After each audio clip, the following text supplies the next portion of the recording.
A very very warm welcome to everyone. My name is C A Dishant Rajwani और इस video से जो अपन topic start करने जा रहे हैं that is companies act. Companies act अपन को पूरा शुरू से पढ़ना है, पूरा बेसिक से स्टार्ट करना है और सारे के सारे टर्म्स के मीनिंग समझते हुए इस एक्ट को आगे लेकर जाना है। अब जो अपन स्टार्ट कर रहे हैं कंपनी के बारे में, तो उससे पहले अपन को ये जानना होगा कि ये जो वर्ड है कंपनी, इसका बेसिक मीनिंग क्या है, क्यों हम ये वर्ड यूज़ करते हैं, कहाँ से इस वर्ड का ओरिजिनेशन हुआ, क्या है इस वर्ड में, और इसके ऊपर पूरा का पूरा अगर एक्ट बनाया गया है तो क्यों बनाया गया, क्या वजह थी इस एक्ट को बनाने की, क्या वजह थी इस एक्ट को लाने की, और जो कंपनी फॉर्म होती हैं उनका मतलब क्या होता है, किस पर्पस के लिए बनती हैं। तो ये सारी की सारी चीज़ें अपन को कवर करते हुए चलनी है। सबसे पहली बात, जो वर्ड है कंपनी, अगर हमें उसको समझना हो तो बहुत ही रियल लाइफ एग्जाम्पल से अगर अपन चलें, आप सोच के देखिए कि आप अपनी स्टूडेंट लाइफ में स्कूल से लेके यहाँ तक पहुँचे हैं। अब आप अपनी जो स्कूल के बाद वाली कॉलेज लाइफ होती है उसमें आप एंटर कर चुके हैं। आप कॉलेज जाते हैं, आप प्रोफेशनल कोर्सेज़ के लिए भी पढ़ते हैं। आप बहुत से लोगों से मिलते हैं, अलग अलग तरीके के लोग आपको मिलते हैं, आप फ्रेंड्स बनाते हैं काफ़ी लोगों के साथ। आपके काफ़ी फ्रेंड्स बनते हैं, कुछ लोगों से आपकी अच्छी फ्रेंडशिप हो जाती है, कुछ लोगों से इतना इंटरेक्शन नहीं हो पाता। ये तो अपना अपना नेचर है, मतलब ये बेसिक ह्यूमन नेचर है कि कोई आपको सूट करता है, कोई आपको नहीं सूट कर पाता। आपने अक्सर ध्यान दिया होगा कि आपके पेरेंट्स हमेशा आपसे पूछते हैं कि कौन आपके फ्रेंड्स हैं या आप किन के साथ टाइम स्पेंड कर रहे हो, किन लोगों के साथ आप घूम रहे हो, किन लोगों के साथ आपने फ्रेंडशिप करी है। आपके पेरेंट्स को हमेशा इस चीज़ का ध्यान रहता है कि आपकी लाइफ में किसका कितना इन्फ्लुएंस है। और आपने हमेशा सोचा होगा या सुना भी होगा अपने पेरेंट्स के थ्रू, वो हमेशा आपको कहते हैं कि इस बच्चे से ना मिलें क्योंकि इसकी कंपनी अच्छी नहीं है, या उस बच्चे से ना मिलें क्योंकि उसकी कंपनी अच्छी नहीं है। तो ये जो वर्ड आ जाता है कंपनी, इसका क्या मतलब हुआ, एक तरीके से संगत हो गई कि आप किसके साथ घूम रहे हो, किसके साथ जा रहे हो, कहाँ रह रहे हो, किन लोगों के साथ आपका ज़्यादा इंटरेक्शन है, किसके साथ आप मिलकर बैठते हो और कितनी बातें करते हो। एक तरीके से वो भी एक कंपनी कहलाता है कि आप किन बच्चों के इन्फ्लुएंस में हो, या किन आपकी जो कंपनी है, मतलब आपके आसपास का जो इंटरेक्शन है, जो आपका क्लोज सर्कल है लोगों का, वो कैसा है। तो एक तरीके से ये जो आपका क्लोज सर्कल आपने बना लिया अपने दोस्तों का, उसे कंपनी कहा जाता है नॉर्मल टर्म्स में। अगर हम नॉर्मल इंग्लिश की बात करें, बोलते हैं ना मुझे तुम्हारी कंपनी पसंद है, इसका क्या मतलब हुआ, मुझे तुम्हारा साथ पसंद है, या आप अगर मेरे साथ बात करते हो, आपका मेरे साथ इंटरेक्शन होता है तो वो इंटरेक्शन मुझे अच्छा लगता है। I like it, I like the way that you influence me. तो वो एक तरीके से वर्ड हो जाता है कंपनी जो हम यूज़ करते हैं, उसका मीनिंग यही निकलता है। जब आप कुछ लोगों के साथ बैठकर चीज़ें डिस्कस करते हो उसको कहा जाता है कंपनी। एंशियंट टाइम्स में जो वर्ड था कंपनी, उसको यूज़ किया जाता था जब आप किसी के साथ बैठकर अपना मील शेयर करते हो। मान लीजिए आप लंच टाइम में बैठे हो, आप एक टेबल पे बैठे हो, आपके सामने आपका फ्रेंड बैठा है, इस साइड टेबल के इस साइड दूसरा फ्रेंड बैठा है, टेबल के इस साइड तीसरा फ्रेंड बैठा है। तो ये जो चार लोगों का ग्रुप हो गया जो आपस में अपना लंच कर रहा है, इसको भी एक तरीके से कंपनी ही कहा जाता था। जैसा कि मैंने आपको कहा कि आपके फ्रेंड्स बन चुके हैं, उसको भी कंपनी ही कहा जाता है। इसी तरीके से यहाँ पर जब चार लोग बैठकर साथ में अपना मील कर रहे हैं तो उस चीज़ को भी कंपनी कहा जाता है। एंशियंट टाइम्स में यही डेफिनेशन थी बेसिक कंपनी की। उसी को आगे एलैबोरेट कर कर जब ये मील्स से मैटर उठकर बिजनेस में आया, तब जाकर कंपनी का एग्जिस्टेंस हुआ, और उसको हम बिजनेस मैटर्स में कंपनी को लेकर आए कि अगर आप काफ़ी अलग अलग लोगों के साथ मिलकर अपना बिजनेस कैरी आउट करते हो तो वो किस तरीके से कर सकते हो। और जब आप अपना बिज़नेस कैरी आउट करते हो तो उस बिज़नेस को कैरी आउट करने के लिए, यानी उस बिज़नेस को चलाने के लिए, आपको एक फॉर्म ऑफ ऑर्गेनाइजेशन लेना पड़ेगा। तो वो फॉर्म ऑफ ऑर्गेनाइजेशन क्या होगा, उसको कहा जाएगा कंपनी। ठीक है। तो इस तरीके से जो है ये वर्ड आया कंपनी। और ये एक लैटिन वर्ड से आया है कंपनी, जिसमें कम का नाम है, that is COM। It means with और टुगेदर, एंड कंपनीज में जो पीछे का पोर्शन है PANIS, that is pennies, that is it means bread. So companies, okay. तो हम इसको रीड करना स्टार्ट करें इंट्रोडक्टरी पैराग्राफ के साथ ही, कि कंपनीज का मीनिंग क्या होता है, और उसके बाद हम समझें कि कंपनीज़ को बिज़नेस टर्मिनोलॉजी में कैसे लाया गया, क्योंकि अगर आप कंपनीज़ को बिज़नेस टर्मिनोलॉजी में लेकर आ रहे हो तो बहुत साफ सी बात है कि कुछ ऐसे लोग होंगे जिनकी थिंकिंग एक तरीके की होगी, जिनकी सिमिलर थिंकिंग होगी और जो साथ में मिलकर आपके साथ बिज़नेस कर सकें। तो सिमिलर थिंकिंग का होना या लाइक माइंडेडनेस का होना, अगर आप दो लोग एक जैसा सोचोगे तो वो चीज़ आपके लिए ज़्यादा बेनिफिशियल होगी। तो इस चीज़ का होना भी बहुत ज़रूरी होता है। So come on, let's read it and understand कि आप कंपनीज के बारे में क्या इंट्रोडक्शन दे रहे हो और उसके बारे में क्या बोलना चाहते हो। इस जो आप स्क्रीन में देख रहे हैं, जो नोट्स आप स्क्रीन में देख रहे हैं, उसमें जो मैंने येलो पोर्शन किया हुआ है, that is more important for you to remember. तो याद रखिएगा, जो ये येलो पोर्शन है वो आपके लिए ज़्यादा इंपॉर्टेंट है, ये लाइंस आपके लिए ज़्यादा इंपॉर्टेंट है, क्योंकि इन लाइंस पर भी आपसे कोई ना कोई क्वेश्चन पूछा जा सकता है। Okay, so come on, let's begin and अपन पढ़ते हैं, इसको रीड करना स्टार्ट करते हैं। The word company is derived from the Latin word that is cum, which means with or together, and panis, which means bread. It originally referred to an association of persons who took their meals together. मतलब जो लोग साथ में मिलकर अपने मील लेते थे या खाना खाते थे. It denotes a joint stock enterprise in which a capital is contributed by a large number of people. बहुत सारे लोग मिलकर इसमें अपना पैसा लगाते हैं. Capital is contributed by a large number of people. Thus, in the popular parlance, a company denotes an association of like-minded persons. Like-minded persons का मतलब क्या हुआ कि इन सब की thinking एक जैसी ही होती है. So, it is an association of like-minded persons that is formed for the purpose of carrying on some business or undertaking. तो ये किसी तरीके का business या undertaking carry on करने के लिए साथ में आते हैं. इनके बीच में like-mindedness रहती है, मतलब ये सारे के सारे उसी form of business या उसी form of undertaking को carry on करना चाहते हैं. A company is a body corporate or a corporate body and a legal person having a status and personality distinct and separate from that of the members constituting it. इस line का मतलब क्या हुआ? ये line बहुत important है क्योंकि ये आपको बेसिक कैरेक्टरिस्टिक्स जो कंपनी का है वो समझा रही है. वो ये लाइन क्या कहना चाहती है कि it is a corporate body. ये एक तरीके की कॉर्पोरेट बॉडी है जिसकी अपनी एक अलग पर्सनालिटी है. अपनी एक अलग पर्सनालिटी है मतलब अपनी ही एक अलग इसकी शख्सियत है और इसको लॉ के द्वारा एक अलग स्टेटस दिया गया है.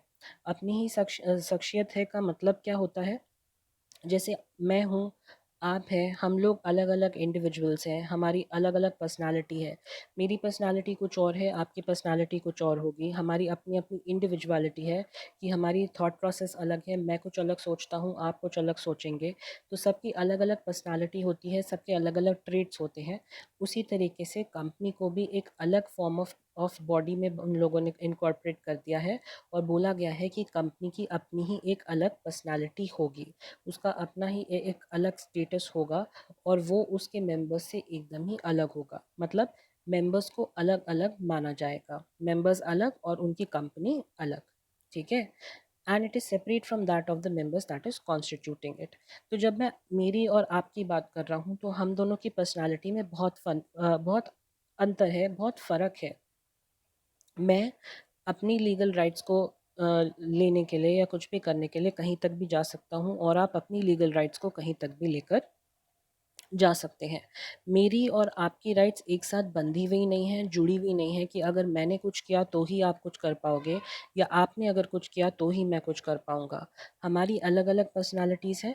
मेरा मकसद अलग है, मेरी लाइफ़ अलग है, वैसे ही आपकी लाइफ़ अलग है, आपका मकसद अलग है और आपकी पर्सनैलिटी अलग है. आप अपने जीवन में जो चाहें वो कर सकते हैं, मैं अपने जीवन में जो चाहूँ वो कर सकता हूँ. हमारा एक-दूसरे से एज़ सच कोई लेना-देना नहीं है. उसी तरीके से कंपनी और उसके मेंबर्स का होगा. मेंबर्स भले ही कंपनी में अपना पैसा लगाते हैं, लेकिन कंपनी एक अलग पर्सनालिटी होगी, वो अपना अलग बिजनेस कैरी ऑन करेंगे, आपके पैसे के through he business carry on करेंगे, लेकिन आप और कंपनी अलग अलग पर्सन माने जाओगे. इन दी आइज़ ऑफ लॉ, जैसे मेरा नाम दिशांत राजवानी है, आपका नाम कुछ और होगा. फॉर एग्ज़ाम्पल, अगर मेरे सामने कह दूँ कि कोई मयंक नाम का लड़का है, तो वो मयंक है और मैं दिशांत हूँ, हम दोनों अलग अलग हैं. राइट? वैसे ही एक कंपनी भी एक तरीके से एक पर्सन देखी जाएगी in the eyes of law. मतलब वो एक कंपनी भी एक इंसान की तरह उसको समझा जाएगा. It is an artificial person, नकली इंसान है लेकिन इंसान तो है. राइट? तो उसको एक नकली इंसान की तरह, आर्टिफिशियल जूरिस्टिक पर्सन की तरह देखा जाएगा in the eyes of law. उसका अपना एक नाम होगा, उसकी अपनी एक पर्सनालिटी होगी, उसका अपना एक एट्रीब्यूशन होगा, और उसके नाम पर प्रॉपर्टीज़ भी होंगी। उसको सू भी किया जा सकता है, उसके नाम पर केसेस भी किए जा सकते हैं। तो जैसे मैं एक अलग पर्सन हूँ, मेरे नाम पर आप केसेस कर सकते हो, मेरे नाम पर आप प्रॉपर्टीज़ दे सकते हो, मेरे नाम पर आप कुछ कर सकते हो, वैसे ही आप कंपनी के नाम पर भी कुछ ना कुछ कर सकते हो। ठीक है। अब जब हम कह रहे हैं कि आप कंपनी के नाम पर कुछ भी कर सकते हो, तो जैसे हम अगर किसी इंसान की बात करें, तो इंसान का जन्म होता है उसके पेरेंट्स के थ्रू। जब कोई इंसान इस दुनिया में आता है तब उसका जन्म होता है, उसकी इंडिविजुअलिटी जो है वो एग्जिस्टेंस में आती है। जब वो एक शरीर के थ्रू जन्म लेता है और इस दुनिया में कदम रखता है, तो माना जाता है कि एक इंडिविजुअल, एक इंसान पैदा हुआ, एक बच्चा पैदा हुआ, एक इंडिविजुअल पैदा हुआ है जिसकी अपनी एक पर्सनालिटी है। तो वो तो biological system say that person comes into existence. लेकिन जब हम कंपनी की बात कर रहे हैं, हम ये कह रहे हैं कि कंपनी भी एक अलग से इंडिविजुअल है, एक अलग पर्सनालिटी है जो इस दुनिया में आ रही है। तो जब हम कंपनी की बात कर रहे हैं, तो कंपनी का एग्जिस्टेंस कैसे होगा? चलो, इंसान तो बायोलॉजिकल सिस्टम के थ्रू जो है वो इस दुनिया में कदम रखता है, लेकिन कंपनीज में तो कोई बायोलॉजिकल सिस्टम है ही नहीं। कंपनीज कैसे एग्जिस्टेंस में आएंगी? तो कंपनीज को एग्जिस्टेंस में लाने के लिए हमारा जो लीगल सिस्टम है वो आगे आता है। लीगल सिस्टम के थ्रू कंपनी रजिस्टर की जाती है, और जिस दिन कंपनी रजिस्टर की जाती है उस दिन माना जाता है कि कंपनी का जन्म हो गया। जिस दिन आपको कंपनी का सर्टिफिकेट ऑफ इनकॉर्पोरेशन मिला, उस दिन आपकी कंपनी ने सांस लेना शुरू कर दिया और वो एग्जिस्टेंस में आ गई। ठीक है। तो सिंस ये कंपनी एग्जिस्टेंस में आई है with the help of law, और इसने जो जन्म लिया वो लॉ के थ्रू ही जन्म लिया। सर्टिफिकेट ऑफ इनकॉर्पोरेशन आपको मिला, तब जाकर आपकी कंपनी ने एग्जिस्टेंस लिया है, तब जाके वो जन्मी है। तो कंपनी जब जन्म वो लॉ के थ्रू ले रही है, तो उसकी जो डेथ होगी वो भी लॉ के थ्रू ही होगी और किसी तरीके से नहीं। ठीक है। तो कंपनी में हमेशा एक फ्रेज़ यूज़ किया जाता है, it is born by law and it's death is also by law. मतलब जन्म भी कानून के थ्रू होगा, और जो उसकी मृत्यु है, यानी उसका जो वाइंड अप होगा, वो भी कानून के थ्रू ही होगा। ठीक है। तो ये बहुत ही बेसिक कैरेक्टरिस्टिक्स हैं कंपनीज के बारे में, कि वो सेपरेट लीगल एंटिटी होती है, सेपरेट पर्सनालिटी होती है, आर्टिफिशियल पर्सन होती है although, but it is a separate, it has its own individuality. And उसको, अब वो अपने नाम पर प्रॉपर्टीज़ ले सकती है, अब उसको उसके नाम पर सू किया जा सकता है, उसका जन्म लॉ के थ्रू होता है और उसकी मृत्यु भी लॉ के थ्रू होती है। ओके। अब हम आगे इसको रीड करते हुए चलें, तो आगे लिखा है, it is a body corporate. It is called a body corporate because the persons composing it are made into one body by incorporating it according to the law। क्या बोला है? incorporating it according to the law, मतलब जो इसका जन्म होगा वो law के थ्रू ही होगा। and clothing it with legal personality by the word corporation। The word corporation is derived from the Latin term which is known as corpus, which means a body. Accordingly, corporation is a legal person created by the process other than the natural birth। Other than the natural birth का मतलब क्या हुआ कि आप उसको legal तरीके से जन्म दे रहे हो। It is for this reason that sometimes it is called as artificial legal person. इसी वजह से उसको बोला जाता है कि ये एक आर्टिफिशियल लीगल पर्सन है, क्योंकि ये जन्म ले रहा है लॉ के थ्रू, तो ये एक लीगल पर्सन हुआ, और ये असली इंसान तो है नहीं, इसलिए ये आर्टिफिशियल हुआ। इसी वजह से इसको कहा जाता है आर्टिफिशियल, क्योंकि ये इंसान नहीं है। लीगल, क्योंकि इसका जन्म लॉ के थ्रू होता है इसलिए लीगल, और पर्सन क्योंकि इसकी अलग पर्सनालिटी है, तो artificial legal person. A legal person, as a legal person, a corporate is capable of enjoying many of the rights and incurring many of the liabilities of a natural person। तो जैसे natural person की rights और liabilities होती हैं कि मैं अपने नाम पर प्रॉपर्टी ले सकता हूँ, मैं अपने नाम पर केसेस कर सकता हूँ, किसी को अगर अगर किसी ने मेरे साथ गलत किया है तो मैं उसको सू कर सकता हूँ, अगर मैंने किसी के साथ गलत किया है तो वो मुझे आकर भी सू कर सकता है। तो ये जैसी राइट्स और लाइबिलिटीज़ मेरे पास है, वैसी ही राइट्स और लाइबिलिटीज़ कंपनीज के पास भी होंगी। As per Section 2, subsection 20 of the Companies Act 2013, company means a company incorporated under this act or under any previous company law. In common law, a company is a legal person or a legal entity separate from and capable of surviving beyond the life of its members. इसका क्या मतलब हुआ? जो highlighted line है, in common law a company is a legal person or a legal entity separate from and capable of surviving beyond the life of its members. इसका मतलब क्या हुआ कि कंपनी जो है वो एक लीगल पर्सन है और लीगल एंटिटी है, और जो इसकी लाइफ है वो सेपरेट है as compare to its members. मतलब मेंबर्स की लाइफ स्पैन चाहे जितना भी हो, लेकिन कंपनी के लाइफ स्पैन के ऊपर उसका कोई फ़र्क नहीं पड़ेगा। आज कोई मेंबर ज़िंदा है, कल को मान लो उसकी डेथ हो गई, तो उसकी डेथ से कंपनी पर कोई फ़र्क नहीं पड़ेगा, कंपनी चलती ही जाएगी। क्योंकि ये पैदा ही लॉ के थ्रू हुई है, तो इसका जो मरण है यानी इसकी जो डेथ है वो भी लॉ के थ्रू ही होगा। जिसका जन्म लॉ के थ्रू हुआ है उसकी मृत्यु भी लॉ के थ्रू ही होगी। तो इसलिए यहाँ पर कहा गया है, a company is a legal person or a legal entity separate from and capable of surviving beyond the life of its members.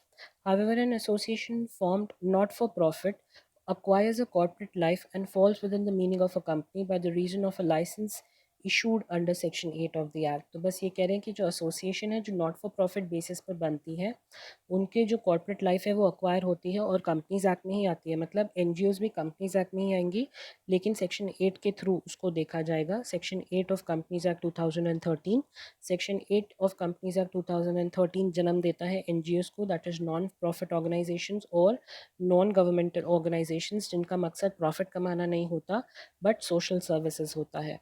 तो वो सेक्शन 8 के थ्रू जन्म लेती हैं। A company is rather a legal device for the attainment of any social or economic end. It is therefore a combined political, social, economic, and legal institution. Thus, the term company has been described in many ways. जो main definition है, it is a means of cooperation and organisation in the conduct of an enterprise. It is an integrate centralised economic and administrative structure run by professional managers who hire capital from the investors। तो हम क्या कहना चाहते हैं? It is a means of cooperation and organisation in the conduct of an enterprise. It is an intricate, centralized economic and administrative structure run by professional managers who hire capital from investors। तो basically ये एक integrate centralise economic and administrative structure है। ये line बहुत important है आपके लिए, आपको ध्यान होनी चाहिए, क्योंकि एग्जामिनेशन में as a multiple choice question आपसे ये पूछा जा सकता है। It is an integrate centralise economic and administrative structure run by professional managers who hire the capital from the investors. Lord justice James जो थे वो बहुत ही पुराने टाइम पीरियड में, क्योंकि पहले आपको अगर पता हो तो ब्रिटिश लॉ के अंदर जो है हाउस ऑफ लॉर्ड्स होता था, तो उसमें बहुत अलग अलग तरीके के लॉर्ड्स होते थे विच वर इक्विवेलेंट टू जजेस। आज के टाइम पे हम उन्हें हाई कोर्ट जजेस या सुप्रीम कोर्ट जजेस कहते हैं, ब्रिटिश एरा में उनको लॉर्ड्स कहा जाता था। तो लॉर्ड जस्टिस जेम्स ने डिफ़ाइन किया था कंपनी को। ही सेड दैट उनके हिसाब से जो कंपनी है उसको कहा जाता था that it is an association of many persons. तो बहुत सारे लोगों का ये एक एसोसिएशन होता है, वो कंट्रीब्यूट मनी और money is worth to a common stock, जो कि अपना पैसा और पैसे का जो वर्थ है, मतलब मनी इज़ वर्थ, उसको वो लोग एक कॉमन स्टॉक या एक कॉमन जॉब में लगाते थे and employ it in some trade or business who share the profit and loss arising therefrom. और उसको वो किसी बिजनेस या ट्रेड या किसी भी तरीके की सर्विस की ट्रेड हो गई या कमोडिटी ट्रेड हो गई, तो उन चीज़ों में उसको वो इन्वेस्ट करते थे और उसके बाद उसमें से जो प्रॉफिट या लॉस होता था उसको वो लोग शेयर करते थे।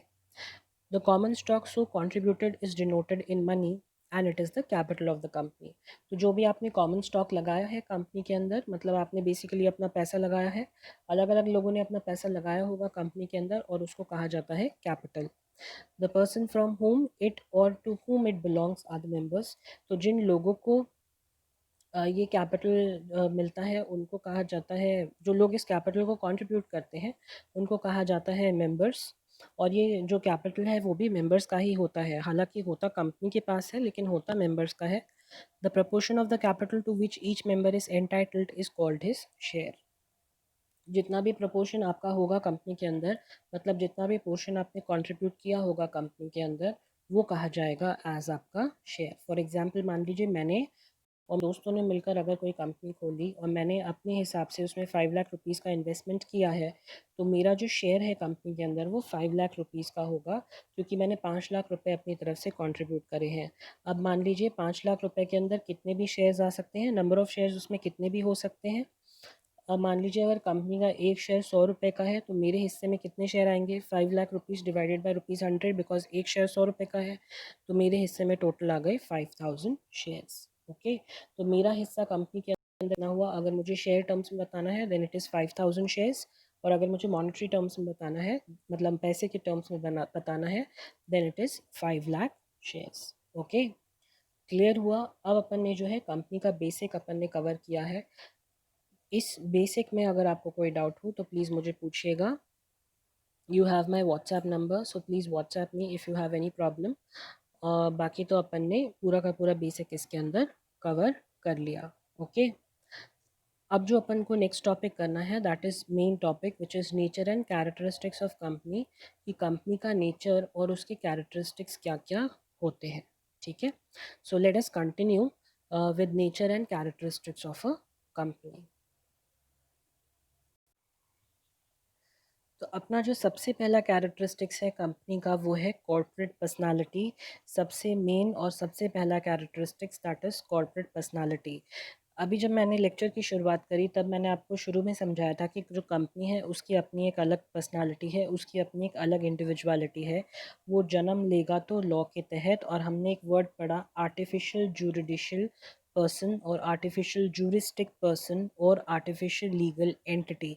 तो हमने ये पढ़ा था कि कंपनी की अलग पर्सनालिटी मानी जाएगी, वो लॉ के नज़रिए से एक इंसान माना जाएगा, भले ही आर्टिफिशियल, लेकिन एक इंसान माना जाएगा क्योंकि उसकी एक अपनी अलग इंडिविजुअलिटी है और अपनी एक अलग पर्सनालिटी है। तो यहाँ पर कंपनी के जो मेंबर्स हैं, यानी जिन लोगों ने कंपनी में अपना पैसा लगाया है, जिसको अपन कैपिटल कह रहे थे, और जो कंपनी है जिसके अंदर पैसा लगाया गया है, वो दो अलग अलग एंटिटीज़ उनको माना जाएगा। तो जब हम कॉर्पोरेट पर्सनालिटी की बात करते हैं तो कॉर्पोरेट पर्सनालिटी में वही चीज़ आती है कि लॉ के नज़रिए से, यानी लीगल टर्म्स में या कानून के नज़रिए से, जो कंपनी है वो अपने मेंबर से एक अलग पर्सनालिटी है उस कंपनी की, उसको अलग इंसान की तरह देखा जाएगा लॉ में, और जो उसके मेंबर्स हैं उनको अलग इंसान की तरह देखा जाएगा। तो मतलब अगर कंपनी ने कुछ गलत किया तो वो कंपनी के हाथों में होगा, मेंबर्स के हाथों में नहीं होगा। वैसे ही अगर मेंबर्स ने कुछ गलत किया तो वो मेंबर्स के हाथों में होगा और वो पर उसका कोई नाम नहीं आ सकता। उसी तरीके से अगर कंपनी ने किसी के साथ कुछ गलत किया है तो सामने वाला कंपनी के नाम पर केस डाल सकता है, यानी कंपनी के ऊपर केस डाल सकता है। मेंबर्स के ऊपर इंडिविजुअली वो केस नहीं डाल सकता, क्योंकि मेंबर्स ने उसके साथ कुछ गलत नहीं किया, उसके साथ गलत किया तो कंपनी ने किया। ठीक है, वैसे ही अगर कंपनी चाहे तो अपने नाम पर प्रॉपर्टी भी ले सकती है। कोई अगर कंपनी ने कमर्शियल बिल्डिंग खरीदनी चाहिए तो, और मेंबर्स ने उस चीज़ को कंपनी के नाम पर ख़रीदा है, तो वो जो बिल्डिंग होगी वो कंपनी की होगी, मेंबर्स की नहीं होगी। फॉर एग्जांपल अगर मैंने कोई कंपनी खोली एबीसी लिमिटेड, और मुझे यहाँ के एक बहुत ही प्रचलित जो मार्केट एरिया है वहाँ पर एक कमर्शियल कॉम्प्लेक्स लेना है, लेकिन मैंने वो कॉम्प्लेक्स लिया पर कंपनी के नाम पर लिया, तो यहाँ पर क्या माना जाएगा कि जो एबीसी लिमिटेड है मेरी कंपनी, वो जो प्रॉपर्टी है वो एबीसी लिमिटेड की है, वो मेरी नहीं है। It belongs to ABC limited. तो अगर उस प्रॉपर्टी से कोई भी प्रॉब्लम होगी या कोई भी उसके ऊपर होगा, कुछ होगा, अगर कोई प्रॉब्लम या कोई बेनिफिट भी होगा, तो वो कंपनी के नाम पर आएगा, क्योंकि वो प्रॉपर्टी कंपनी को बिलोंग करती है।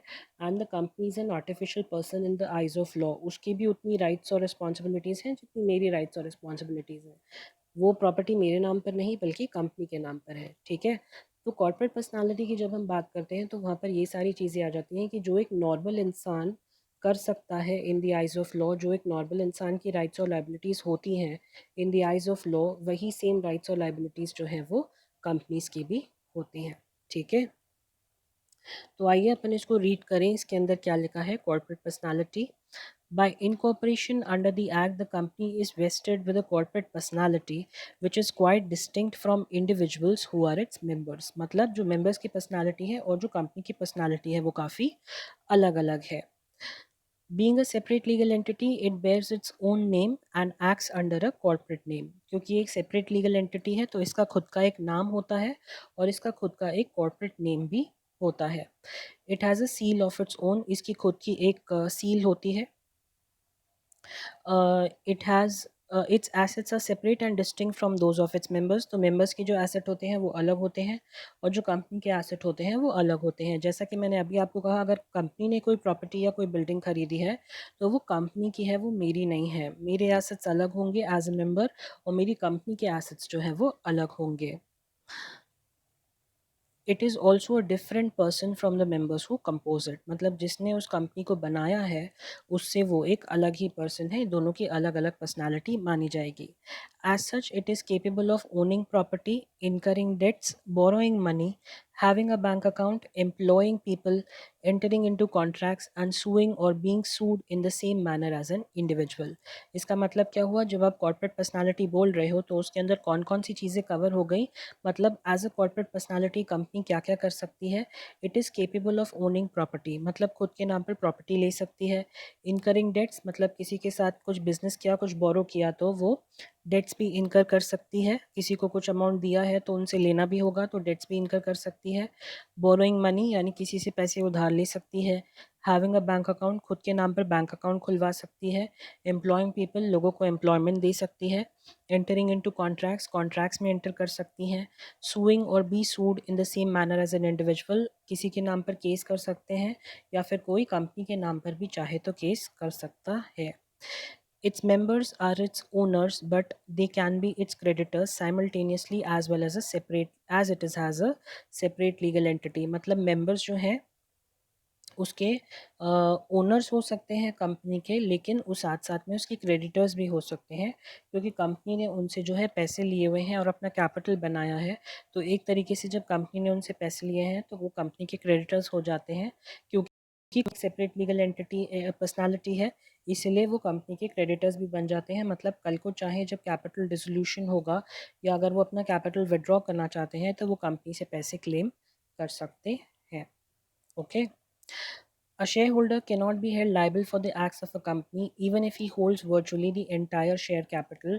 जो शेयर होल्डर है उसको अलग माना जाएगा। मतलब जो मेंबर है, मैं एक शेयर होल्डर हूँ, मैंने पैसा जो है वो कंपनी में इन्वेस्ट किया है और उसके बदले में मुझे शेयर्स मिले हैं, मैं एक शेयर होल्डर हूँ, तो मुझे एक अलग इंसान माना जाएगा और जो कंपनी है उसको मुझसे सेपरेट यानी अलग इंसान माना जाएगा। तो अगर कंपनी ने कुछ किया तो उसके लिए मैं लायबल नहीं रहूँगा और अगर मैंने कुछ किया तो मेरे एक्ट्स के लिए कंपनी लायबल नहीं रहेगी। Okay. A shareholder cannot be held liable for the acts of a company even if he holds virtually the entire share capital। The shareholders are not the agents of a company and so they cannot bind it by their acts। shareholders जो होते हैं वो company के agents नहीं होते, तो वो जो कंपनी को बाइंड नहीं कर सकते अपने एक्ट्स के थ्रू। मतलब क्या हुआ इसका, सेम मतलब है कि अगर मैंने कुछ गलत किया तो मैं कंपनी को जिम्मेदार नहीं ठहरा सकता, क्योंकि मैंने अपनी पर्सनल कैपेसिटी में कुछ गलत किया है, कंपनी ने कुछ गलत नहीं किया, तो मैं अपने एक्ट के लिए कंपनी को जिम्मेदार नहीं ठहरा सकता। The company does not hold its property as an agent or a trustee for its members and they cannot sue to enforce its rights, nor can they be sued in respect of its liabilities। इसका क्या मतलब हुआ कि जो company है अगर वो कोई प्रॉपर्टी लेती है तो वो मेरे लिए एज अ ट्रस्टी नहीं ले रही है, वो अपने नाम पर ले रही है। मतलब वो प्रॉपर्टी कंपनी की ही होगी। कल को तुम उठकर ये नहीं बोल सकते कि कंपनी तो मैंने ही फॉर्म करी थी, तो अगर जो कंपनी ने प्रॉपर्टी ली है वो मेरे लिए ली है और मेरे बेनिफिट के लिए उन्होंने एज अ मेरे एजेंट बनकर वो प्रॉपर्टी ली है, नहीं, ये नहीं हो सकता। कंपनी ने अगर कोई प्रॉपर्टी खरीदी है तो वो कंपनी के नाम पर ही होगी, उसमें आपका कुछ लेना देना नहीं होगा। ठीक है। और जो कंपनी की लाइबिलिटीज़ हैं उसके लिए कंपनी को ही सू किया जाएगा। मतलब कंपनी के ऊपर ही केसेस होंगे। कंपनी की लाइबिलिटी के लिए मेरे ऊपर यानी एज अ मेंबर मेरे ऊपर कोई केसेस नहीं हो सकते। सिमिलरली मेरी लाइबिलिटीज़ के लिए कंपनी के ऊपर कोई केसेस नहीं हो सकते।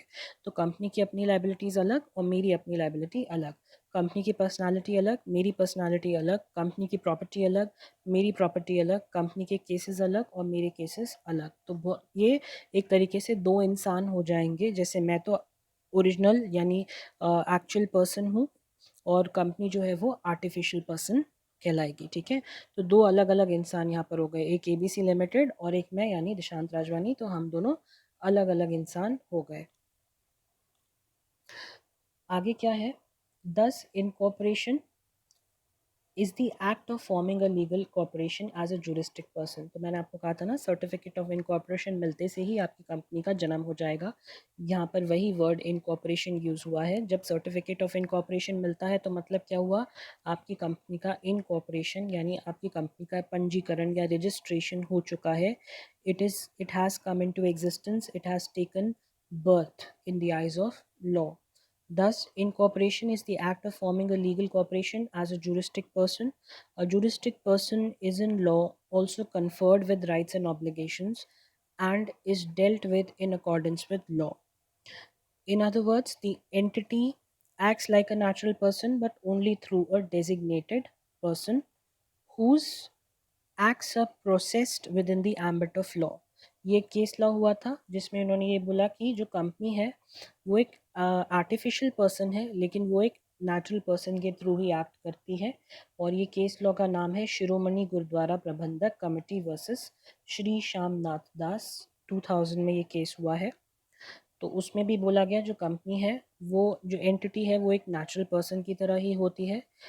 हालांकि है आर्टिफिशियल बट नेचुरल पर्सन की तरह ही होती है, क्योंकि उसके पास राइट्स और रिस्पॉन्सिबिलिटीज़ एक नेचुरल पर्सन की तरह ही होती है।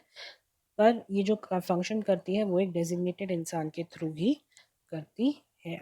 ओके, अब हम आगे चलें। एक बहुत ही मेन केस हुआ था कंपनीज एक्ट के अंदर ही, जिसका नाम था सालोमन वर्सेस सालोमन। इस केस के अंदर बोला गया था, इन्होंने एक प्रिंसिपल इस्टेब्लिश किया था कि अगर एक बार कंपनी वैलिडली कॉन्स्टिट्यूट हो गई कंपनीज एक्ट के अंदर, मतलब अगर एक बार कंपनी को सर्टिफिकेट ऑफ इनकॉर्पोरेशन मिल गया यानी उसका पंजीकरण हो गया कंपनीज एक्ट के अंदर, तो उसको एक सेपरेट लीगल एंटिटी की तरह माना जाएगा। मतलब फिर वो दो इंसान एग्जिस्टेंस में आ जाएंगे। जैसे अगर मैंने मेरी कंपनी का पंजीकरण कराया या रजिस्ट्रेशन कराया, तो मेरा रजिस्ट्रेशन कराने के बाद मैं अलग पर्सनालिटी हूँ दुशांत राजवानी, और जो मेरी कंपनी है एबीसी लिमिटेड, वो अलग पर्सनालिटी या अलग इंसान की तरह उसको माना जाएगा। तो सोलोमन वर्सेस सोलोमन के केस में जो है, इस प्रिंसिपल को उन लोगों ने एज अ लैंडमार्क जजमेंट वो लोग लेकर आए और इस प्रिंसिपल को उन्होंने प्रूव कर कर इस्टेब्लिश कर दिया। अब इस केस के अंदर क्या हुआ, सालोमन और जो सालोमन वर्सेस सालोमन का केस था, इसके अंदर सालोमन एक आदमी था जिसका एक फैमिली बिजनेस था जो कि लेदर मर्चेंट था। मतलब लेदर टैनिंग और उनसे रिलेटेड चीज़ें वो करता था, और वो जूते बनाता था, बेसिकली बूट मैन्युफैक्चर था। तो यहाँ पर जो सोलोमन था, शुरुआत में उसने अपना बूट मैन्युफैक्चरर का बिजनेस बहुत चलाया। उसके फैमिली में उसके 4 बेटे थे, 1 बेटी थी, एक वो खुद और एक उसकी वाइफ। तो ये 7 लोग मिलकर इस बिज़नेस को चलाते थे। बाद में क्या हुआ, सोलोमन का जब बिज़नेस बहुत अच्छा चलने लगा और उसने क्या एक-एक पाउंड कर कर सातों लोगों ने अपना पैसा उस कंपनी में, उस बिज़नेस के अंदर लगाया। 7 पाउंड की जो वो बिज़नेस था वो चलने लगा, अच्छा खासा चलने लगा। अच्छा खासा चलने के बाद एक कंपनी आई सामने से और उसने इन लोगों को बोला कि आप एक काम करो, ये बिज़नेस आप हमें बेच दो। सोलोमन ने बोला ठीक है, मैं आपको बेचने के लिए तैयार हूँ, लेकिन इसके बदले में मुझे क्या मिलेगा? तो सामने वाली जो कंपनी थी उसने बोला कि आप अपना बिज़नेस हमें बेचोगे, उसके बदले में हम आपको जो आपका टोटल कंसिडरेशन आता है, मतलब जितना सेल वैल्यू आता है बिज़नेस का, उस सेल वैल्यू में से कुछ पोर्शन में हम आपको अपनी कंपनी के शेयर्स देंगे। अगर हम आपको अपनी कंपनी के शेयर्स देंगे तो आपके पास ओनरशिप आ जाएगी कंपनी की, कुछ-कुछ जितने-जितने हिस्से के आपके शेयर्स होंगे ना, उतने-उतने हिस्से की ओनरशिप आपको मिलती जाएगी। इसके अलावा हम आपको कुछ पोर्शन के लिए जो है डिबेंचर्स देंगे और बाकी का पोर्शन हम आपको बाद में एज़ कैश पेमेंट दे देंगे। तो जो सोलोमन था उसने वो ऑफ़र एक्सेप्ट कर लिया, और जो उसका बूट मेकिंग या जूते बनाने का जो बिज़नेस था वो उस कंपनी के पास चला गया, और सोलोमन के पास उस कंपनी के कुछ शेयर्स आ गए और कुछ डिबेंचर्स आ गए। ठीक है?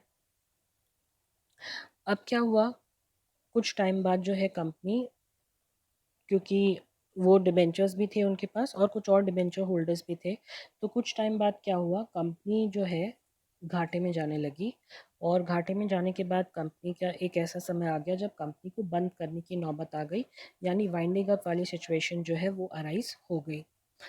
अब वाइंड अप होते टाइम सोलोमन ने बोला कि मेरा पैसा कंपनी के अंदर लगा हुआ है, और क्योंकि मैंने अपना पैसा कंपनी के अंदर लगाया है तो मुझे मेरा पैसा वापस मिलना बहुत ज़रूरी है। ओके, तो उस केस में क्या हुआ, तो जब यहाँ कंपनी घाटे में जाने लगी तो ये नोटिस में आया कि कंपनी के जो टोटल डिबेंचर होल्डर्स थे, मतलब ये सोलोमन तो था ही डिबेंचर होल्डर और इसके अलावा कुछ और डिबेंचर होल्डर्स भी थे। तो जो टोटल डिबेंचर होल्डर थे कंपनी के वो 10,000 पाउंड तक के थे, लेकिन कंपनी के पास जो पैसे देने के लिए बचे थे इन लोगों को वो सिर्फ 6,000 पाउंड बचे थे।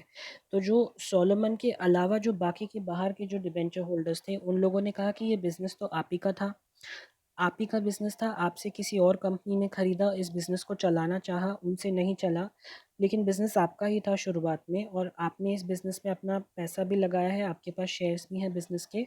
तो आप एक काम करो, कंपनी के जो एसेट्स हैं वो भी आप ही के ही होंगे, तो आप उन एसेट्स पर मत क्लेम करो। जो भी 6,000 के जो एसेट्स बचे हैं वो हम बाहर वाले डिबेंचर्स जो हैं वो डिबेंचर होल्डर्स हैं वो हमको दे दो। तो जो सोलोमन था उसने बोला कि माना कि बिज़नेस मेरा था और मैंने पैसा भी लगाया कंपनी के अंदर, किसी दूसरी कंपनी ने ये बिज़नेस ख़रीदा मुझसे और बिज़नेस चलाना चाहा, लेकिन बिज़नेस नहीं चल पाया। अब उसमें गलती किसकी थी वो मुझे नहीं पता। कंपनी में पैसा मेरा लगा हुआ था, लेकिन मैंने थोड़ी कंपनी को बोला कि आप बिज़नेस नहीं रन करो, आप डूब जाओ, या मैंने थोड़ी कंपनी डुबाई, उसमें मेरी तो कोई गलती है नहीं, तो मैं क्यों अपने पैसे जाने दूँ।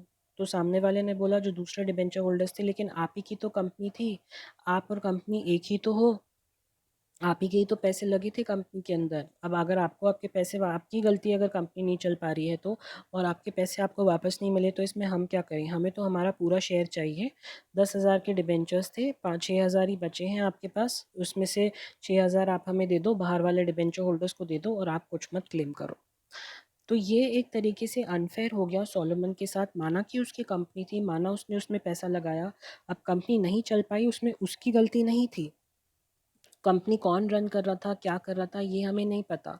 लेकिन अगर कंपनी घाटे में है और कंपनी बंद हो रही है, तो उसमें जिन लोगों ने पैसा लगाया है वो उनकी गलती नहीं है। तो अगर उनका कोई उसमें डेट भी है या उन्होंने अपना कुछ एक्स्ट्रा पैसा भी लगाया है और वो उस पैसे को क्लेम करना चाहते हैं, तो वो कर सकते हैं, because company is an artificial person, उसकी पर्सनैलिटी अलग है और जिसने उस कंपनी में पैसा लगाया है उनकी पर्सनैलिटी अलग है।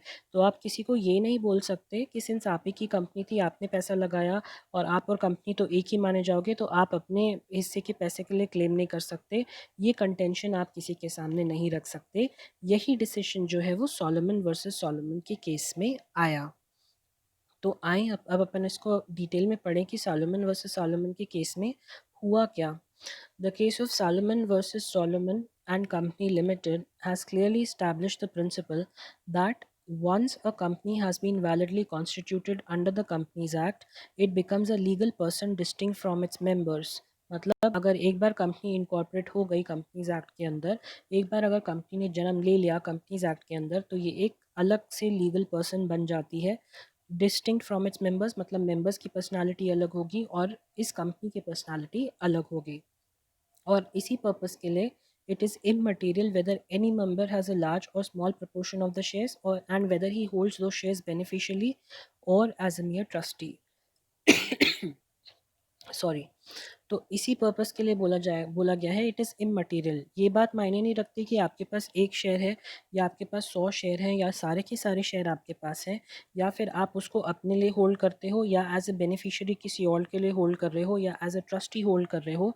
ये बातें मैटर नहीं करती। इन कॉपरेशन के बाद कंपनी एक अलग इंसान है, अलग आर्टिफिशियल पर्सन है और आप एक अलग इंसान हो। तो आप दोनों की अपनी अपनी लाइबिलिटीज़ हैं, आप दोनों के अपने अपने ऑब्लिगेशंस हैं जो आपको फिलअप करने हैं। अब भले ही आप उस कंपनी के अंदर 100% शेयर होल्ड करते हो, आधे शेयर होल्ड करते हो या एक शेयर होल्ड करते हो, आपका जो पैसा कंपनी के अंदर लगा है वो आपका अपना है। आप अलग हो, कंपनी अलग है। आपने एज अ लोन कंपनी को वो पैसा दिया हुआ है और आप उस कंपनी से वो पैसा वापस क्लेम कर सकते हो। इसी प्रिंसिपल को इस केस के थ्रू जो है कोर्ट्स ने जस्टिफाई करा और इस्टेब्लिश करा। तो अब फैक्ट्स पढ़ें अपन कि इस केस के अंदर हुआ क्या था। In the case, Salomon had for some years carried on a prosperous business as a leather merchant and a boot manufacturer. तो वो जूते बनाने का काम करता था।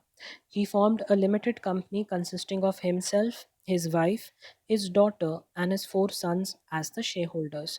तो उसने एक लिमिटेड कंपनी बनाई जिसमें उसकी बीवी थी और उनकी बेटी थी और उनके 4 बेटे थे और वो सारे के सारे लोग शेयर होल्डर्स थे। All of home subscribe for 1 share each so that the actual cash paid as capital was 7 pounds. सब लोगों ने एक एक शेयर को सब्सक्राइब किया तो एक्चुअल कैपिटल जो निकला कंपनी का वो निकला 7 pounds. Salomon ने कुछ टाइम बाद ही sold his business which was perfectly solvent at that time. जब उन्होंने बिजनेस बेचा तब वो परफेक्टली सॉल्वेंट था. That means it was running in a good condition. To a company for a sum of rupees 38,782 pounds. तो उन्होंने जो है ये बिजनेस बेच दिया 38,782 पाउंड्स में. The companies nominal capital was 40,000 pounds in 1 pound shares. In part payment of the purchase money, मतलब ये जो 38,782 पाउंड्स थे उसके बदले में जो कि सोलोमन ने बिजनेस बेचा इनको, उस कंपनी ने क्या किया, इनको डिबेंचर्स दिए 10,000 पाउंड्स के. तो 38,782 में से 10,000 के तो डिबेंचर्स हो गए, बचा 28,782 जिसका फ्लोटिंग चार्ज था कंपनी के एसेट्स के ऊपर. व issue to the Salomon who also applied for and received for an allotment of 20,000 pounds of 1 pound fully paid shares. मतलब 20,000 के उसको शेयर्स मिल गए. तो 20,000 के शेयर्स, 10,000 के डिबेंचर्स, तो 30,000 पाउंड्स यहाँ पर कवर हो गए. जो बाकी का पैसा बचा हुआ था दैट इज़ 8,782 पाउंड्स, उसका उन्होंने उसको कैश दे दिया. बाकी का जो पेमेंट बचा था उसके बदले में सोलोमन को कैश मिल गया. अब Salomon was managing director and two of his sons were other directors. तो जो सोलोमन थे वो मैनेजिंग डायरेक्टर बन गए और जो बाकी के दो उनके बेटे थे वो डायरेक्टर्स बन गए. The company soon ran into difficult times and the debenture holders appointed a receiver and the company went into liquidation. तो कुछ टाइम बाद ही कंपनी की जो पोजीशन थी वो अच्छी नहीं थी और उसके बाद जो डिबेंचर होल्डर्स थे उन लोगों ने फैसला किया कि आप कंपनी बंद करो और उन्होंने एक लिक्विडेटर को अपॉइंट किया. लिक्विडेटर जो वो होता है जो कंपनी बंद करने का प्रोसेस करवाता है. तो डिबेंचर होल्डर्स ने लिक्विडेटर को अपॉइंट किया और बोला कि आप कंपनी को बंद करो, हमारा जितना भी पैसा होता है हमको वापस कर दो. The total assets of the company amounted to 6,050 pounds and its liabilities were 10,000 pounds secured by debentures, 8,000 pounds owing to the unsecured trade creditors who claimed the whole of the company's assets, namely 6,050 pounds, on the ground that as the company was mere alias or an agent for Solomon, they were entitled to the payment of the debts in priority to the debentures. तो उन लोगों ने कहा कि आप debentures जो आपके पास है 10,000 पाउंड्स के, आप वो पेमेंट मत लो क्योंकि कंपनी तो आपकी है, पैसा तो आपका ही है, तो आप वो मत लो और हमें जो बाहर वालों का जो डेट होता है, जो क्रेडिटर्स को पैसे देने हैं, आप ये जो 6,050 पाउंड्स के एसेट्स बचे हुए हैं वो सारे के सारे एसेट्स उनको दे दो, यानी क्रेडिटर्स को दे दो, क्योंकि ये कंपनी तो आपकी बनाई हुई थी, आप ही की कंपनी है, आप ही का पैसा है, तो आप कैसे कंपनी के एसेट्स के ऊपर क्लेम करोगे. तो ये बात गलत साबित हुई क्योंकि डिबेंचर होल्डर्स का भी उतना ही हक होता है कंपनी के एसेट्स के ऊपर जितना कि बाहर वालों या बाकी डिबेंचर होल्डर्स का या क्रेडिटर्स का होता है. तो डिसोल्यूशन के टाइम डिबेंचर होल्डर्स को भी हक है कि उनको उनका पैसा वापस मिले. तो आप ये नहीं बोल सकते कि सिंस डिबेंचर होल्डर्स जो है कंपनी के अंदर वही कंपनी के शेयर होल्डर्स हैं और कंपनी के मालिक हैं तो उनको पैसा नहीं मिलेगा. आप ऐसा नहीं कह सकते. They further pleaded that Solomon, as the principal beneficiary, was ultimately responsible for the debts incurred by his agent or the trustee on his behalf. अब इस केस के बाद जो हाउस ऑफ लॉर्ड्स थे, मतलब उस टाइम पर ब्रिटिशर्स के ज़माने में जो जजेस थे उन्होंने क्या फ़ैसला दिया, तो हम पढ़ें इसको. The lordships of the House of Lords observed that when the memorandum is duly signed and registered, though there will only be 7 shares taken, the subscribers are a body corporate capable forthwith of exercising all functions of an incorporated company. मतलब जब memorandum sign हुआ, memorandum मतलब ऐसा document जिसके तहत company जो है वो जन्म लेती है. उस डॉक्यूमेंट के अंदर आपकी कंपनी की पूरी कुंडली बनाई जाती है. जैसे आप पैदा होते हो तो कुंडली बनती है ना, वैसी कंपनी जब पैदा होती है तो मेमोरेंडम के अंदर उसकी पूरी कुंडली बनाई जाती है. ठीक है, तो पूरी चीज़ें होती हैं कंपनी के बारे में उस मेमोरेंडम के अंदर. तो जैसे ही मेमोरेंडम साइन होता है और आरओसी के पास यानी रजिस्ट्रार ऑफ कंपनीज के पास रजिस्टर हो जाता है, आपको सर्टिफिकेट ऑफ इनकॉर्पोरेशन मिलता है और आपकी कंपनी जन्म ले लेती है. तो यहाँ पे यही बोला है कि when the memorandum is duly signed and registered though there will be only 7 shares taken, क्योंकि शुरुआत में तो 7 लोग ही थे. The subscribers are a body corporate capable forthwith of exercising all the functions of an incorporated company. तो registration होने के बाद आप एक इनकॉर्पोरेटेड कंपनी बन जाते हो. It is difficult to understand how a body corporate thus created by statute can lose its individuality by issuing the bulk of its capital to one person. मतलब इस बात से कोई फ़र्क नहीं पड़ता कि भले ही कंपनी ने अपना सारा कैपिटल एक ही इंसान को इशू दिया हो सब्सक्रिप्शन के लिए, लेकिन फिर भी कंपनी जो है वो एक सेपरेट लीगल एंटिटी कहलाती है. The company is at law a different person altogether from the subscribers of the memorandum. तो कंपनी ओवरऑल एक अलग पर्सन है as compare to the subscribers of the memorandum, यानी जिन लोगों ने पहले शेयर्स खरीदे हैं कंपनी के, उन लोगों से अलग है company. It is a distinct person, and though it may be that after incorporation the business is precisely the same as before, the same persons are managers and the same hands receive the profit, the company is not in law there agent और a trustee. मतलब company उनकी agent या trustee नहीं है, it is a separate legal entity. The statute enacts nothing as to the extent or degree of interest which may be held by each of the seven, or as to the proportion of interest or influence possessed by one or majority of the shareholders over others. There is nothing in the Act that requires that the subscribers to the memorandum should be independent or unconnected, or that they or any of them should take a substantial interest in the undertaking, or they should have a mind or will of their own, or that there should be anything like a balance of power in the constitution of the committee. तो simply बस वो यही कहना चाहते हैं कि जो subscribers to the memorandum है, जो पहले लोग हैं जिन्होंने इस कंपनी के अंदर इन्वेस्टमेंट किया है, आप उनको ये नहीं कह सकते कि आप तो पहले ही लोग हो, कंपनी तो आपकी ही है, तो आप क्या करोगे पैसे लेकर, आप ये नहीं कह सकते.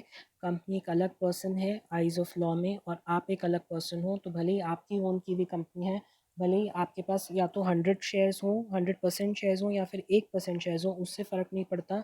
अगर आपके पास एक भी शेयर है तो भी आपके राइट बनती है कि आप कंपनी से अपना पैसा वापस क्लेम कर सकते हैं. ठीक है, तो आप किसी को ये कहकर रोक नहीं सकते कि कंपनी तो आप ही ने बनाई थी, आप ही का ही पैसा लगा हुआ है, तो आप अपना पैसा वापस लेकर क्या करेंगे. आप ऐसा नहीं कह सकते किसी को भी कंपनी के केस में, क्योंकि कंपनी एक आर्टिफिशियल जुरिस्टिक पर्सन है. और जब वो वाइंड अप होती है तो जिन लोगों ने भी उसके अंदर पैसा लगाया है वो अपना पैसा वापस क्लेम कर सकते हैं. ठीक है, इसी तौर पर एक और केस हुआ था जो कि है Lee versus Lee's air farming limited का. यहाँ पे एक पायलट था ली नाम का, जिन्होंने एक एयर फार्मिंग लिमिटेड की कंपनी बनाई थी. उनकी खुद की कंपनी थी और वही 100% शेयर होल्डर थे. एक प्लेन क्रैश में उनकी डेथ हो जाती है, और जो उनकी विडो होती हैं, जो उनकी वाइफ होती हैं, वो क्लेम करती हैं कंपनी से, क्योंकि उनके हस्बैंड की डेथ हो गई. तो वो कंपनी से एक क्लेम करती हैं कि 100% शेयर्स मेरे हस्बैंड के थे, I want to withdraw that investment, तो आप अपना पैसा मुझे वापस दे दो. तो उस केस में आप ये नहीं कह सकते कि कंपनी ही उन्होंने बनाई थी और 100% पैसा उन्हीं का लगा हुआ था. तो पैसा नहीं भी मिले तो क्या होगा, क्योंकि कंपनी उन्हीं की थी और कंपनी चल रही है, तो आप ये आर्ग्यूमेंट पुट अप नहीं कर सकते, बिकॉज कंपनी से सेपरेट लीगल पर्सन और वो पायलट अलग सेपरेट लीगल पर्सन थे. उन दोनों का आपस में एज सच कोई लेना देना नहीं है, सिर्फ उनका कैपिटल पूरा था, तो वो अलग अलग पर्सन्स कहलाएंगे. एक तरीके से उन पायलट ने कंपनी को लोन दिया है, तो कंपनी का फ़र्ज़ बनता है कि अब वो पायलट नहीं रहे हैं तो उनकी वाइफ को वो लोन लौटा देने का. तो आइए रीड करें इस केस के अंदर क्या हुआ. The case of Lee versus Lee's air farming limited illustrates the application of the principles established in the Solomon's case. In this case, a company was formed for the purpose of aerial top dressing. Lee, a qualified pilot, held but all but one of the shares of the company. He voted himself as the managing director and got himself appointed by the articles as a chief pilot at a salary. He was killed in an air crash sorry, while working for the company. His widow claimed the compensation for the death of her husband and in the course of his employment. The company opposed the claim on the ground that Lee was not a worker, as the same person could not be the employer and the employee. तो जो company थी उन्होंने उनकी जो wife था, क्योंकि wife ने तो बोला कि मुझे मेरे हस्बैंड की डेथ हो गई तो मुझे अब वो उनकी लाइफ का क्लेम चाहिए आपसे, क्योंकि आपका जॉब करते हुए उनकी डेथ हुई थी. तो कंपनी ने बोला कि सेम पर्सन एम्प्लॉयर और सेम पर्सन एम्प्लॉय कैसे हो सकता है. उन्होंने ही वो कंपनी खोली थी और उन्होंने ही खुद को उस कंपनी में एज अ चीफ पायलट की जॉब पर रखा और सैलरी वो लेते थे कंपनी से. तो जब उन्हीं की कंपनी थी तो वो अलग कैसे हुए. वो एक ही इंसान कैसे ही एम्प्लॉयर और एम्प्लॉय दोनों हो सकता है. कंपनी वालों ने जो है वो ये क्लेम रखा.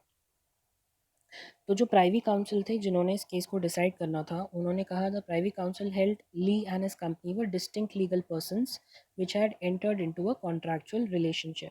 तो उन्होंने कहा कि जो ली थे, जो पायलट थे, और जो कंपनी उन्होंने बनाई, वो दोनों सेपरेट लीगल पर्सन्स थे। आइज़ ऑफ लॉ में, मतलब लॉ के नज़रिए से वो दो अलग अलग इंसान हैं, और उन दोनों के बीच में एक कॉन्ट्रैक्ट हुआ जिसमें जिस कॉन्ट्रैक्चुअल रिलेशनशिप के तहत जो ली थे उन्होंने अग्री किया था कि वो इस कंपनी में एक पायलट का जॉब करेंगे। तो ये एक कॉन्ट्रैक्ट ऑफ एम्प्लॉयमेंट हुआ between the company and the pilot. तो वो उन दोनों को अलग लीगल, सेपरेट लीगल एंटिटीज माना जाएगा।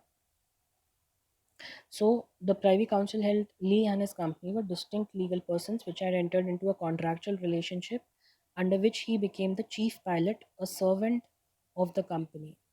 In his capacity of managing director, he could, on behalf of the company, give himself orders in his other capacity of the pilot, and the relationship between himself as a pilot and the company was that of the servant and the master. तो जो privy council थी, यानी जो जजेस थे, उन्होंने कहा कि वो अपनी मैनेजिंग डायरेक्टर की कैपेसिटी में कंपनी के बिहाफ पर खुद को ऑर्डर्स दे सकते थे। मतलब मैनेजिंग डायरेक्टर के तौर पर वो उनके एम्प्लॉयर, खुद के ही एम्प्लॉयर हो जाते, और एज अ पायलट खुद ही एक एम्प्लॉय बनते। तो उन्होंने कहा था यहाँ पर एक मास्टर सर्वेंट का रिलेशनशिप जो है वो इस्टेब्लिश हो गया, क्योंकि वो पायलट थे, खुद ही इस कंपनी में अपॉइंट हुए और खुद ही मैनेजिंग डायरेक्टर थे, तो दोनों के बीच में मास्टर सर्वेंट का रिलेशनशिप इस्टेब्लिश हो जाता है। Lee was a separate person from the company he formed. जो ली थे वो अलग पर्सन थे, क्योंकि आइज ऑफ लॉ में इन दोनों को अलग अलग माना जाएगा, यानी उनकी कंपनी अलग और वो खुद एक पायलट अलग। And his widow was held entitle to get the compensation. और जो इन लोगों ने फैसला दिया कि जो उनकी विडो है, जो उनकी वाइफ है, वो एंटाइटल्ड है कॉम्पनसेशन के लिए, मतलब जो भी कॉम्पनसेशन है उनकी वाइफ को दिया जाएगा। In the effect, the magic of corporate personality enabled Lee to be the master and the servant at the same time and enjoy the advantages of both. Okay. Clear हुआ? ये थोड़ा सा tricky है, video दोबारा देखिएगा अगर नहीं clearly समझ में आया है तो। बार बार वीडियो देखिए बट समझने की कोशिश करें, थोड़ा सा ट्रिकी है, आपको नोट्स दिए जाएंगे इसके भी। और अगर कोई भी डाउट हो तो मुझसे व्हाट्सएप करके पूछिएगा, ठीक है। इस वीडियो में अपन रुकते हैं यहाँ तक। आप इतना रिवाइज कर लीजिए, जो भी अपन ने अभी तक किया है वो हल्का सा आपको ट्रिकी लग सकता है बट बहुत ईजी है। जब आप इसको बार बार रिवाइज करेंगे तो आपको पूरा क्लियरली आपके माइंड में ये बैठ जाएगा कि कंपनी और उसके जो मेंबर्स होते हैं उनकी अलग अलग पर्सनालिटी होती है, दो अलग इंसानों को ऐसे माना जाएगा। ओके, बाकी के कैरेक्टरिस्टिक्स अपन कवर करेंगे अगले वीडियो में। Till then you take good care of yourself and stay at home. Okay, and I will see you in the next video. Bye bye.